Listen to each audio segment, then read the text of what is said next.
দেখেন পিছনে পিন, দেখেন সব সব হাত কেটে ফেলেছে, ধরা যায় না। দেখেন এই চেয়ারগুলোতে এই যে সব পিনগুলো ওপেন, প্রত্যেক এমপির হাত কাটা যাচ্ছে। এগুলা নিয়ে একটু দেখার দরকার।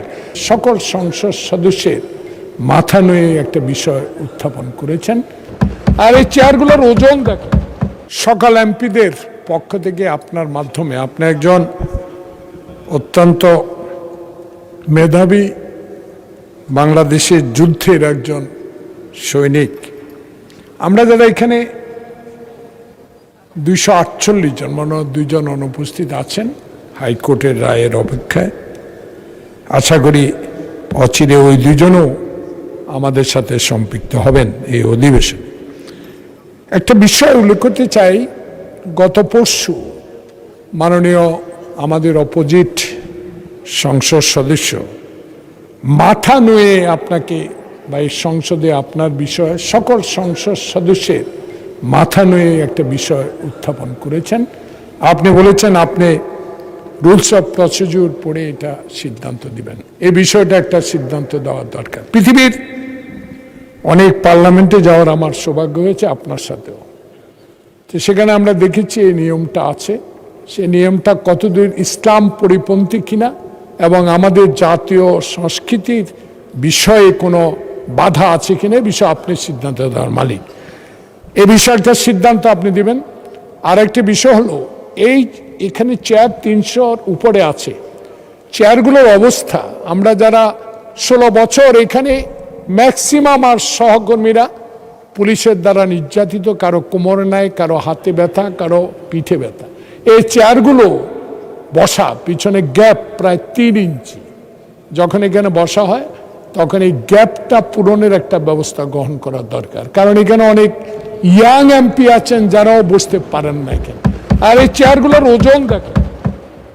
এটা করা হয়েছিল আমি জানি, আমি যখন 1991 সালে প্রথম মাননীয় দেশনেত্রী বেগম খালেদা জিয়ার শাসনামলে আপনার সাথে এমপি হয়েছিলাম। এই চেয়ারগুলোর সম্বন্ধে তখন প্রশ্ন করা হয়েছিল, রেকর্ড খুঁজলে আপনি পাবেন। তখন এই চেয়ারগুলো এত ওজন করা হয়েছে যেন তুলে নিক্ষেপ করা না হয়, সেই জন্য মনে হয় লোহার শিকড় দিয়ে ওইটা বাধা। হ্যাঁ, যাক, সেটা ইতিহাস আমার চেয়ে আমার বিজ্ঞ স্পিকার মহোদয় আরো বেশি জানে। তো এই চেয়ারগুলো এত ওজন। একটু আগে মাননীয় স্বরাষ্ট্রমন্ত্রী যখন ঢুকলেন, দেখেন পিছনে পিন, দেখেন সব সব হাত কেটে ফেলেছে, ধরা যায় না। দেখেন এই চেয়ারগুলো, এই যে সব পিনগুলো ওপেন, প্রত্যেক এমপির হাত কাটা যাচ্ছে। এগুলা নিয়ে একটু দেখার দরকার। আর আরেকটা বিষয়, মাননীয় শিক্ষামন্ত্রী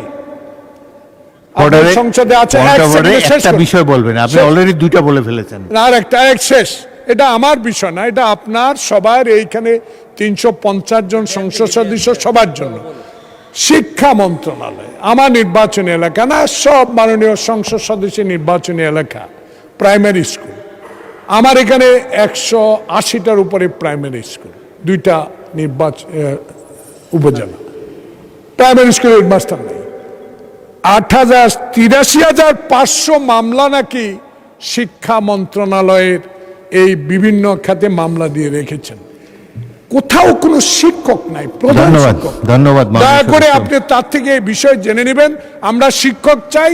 আমরা এই শিক্ষা মন্ত্রণালয়ের সবচেয়ে, স্বাস্থ্য মন্ত্রণালয়ের বাজেট অনেক বেশি। অনুগ্রহ করে মামলার জট আপনি সরাবেন কিনা, আপনার মাধ্যমে মাননীয় শিক্ষামন্ত্রী একটা বিবৃতি। মাননীয় সদস্য, থ্যাংক ইউ। আপনি নোটিশ দেন, শিক্ষামন্ত্রী বরাবর একটা নোটিশ দেন, তখন আমরা বিবেচনা করব। আর মাথা নোয়ানোর ব্যাপারে আমি পরবর্তীকালে জানাবো।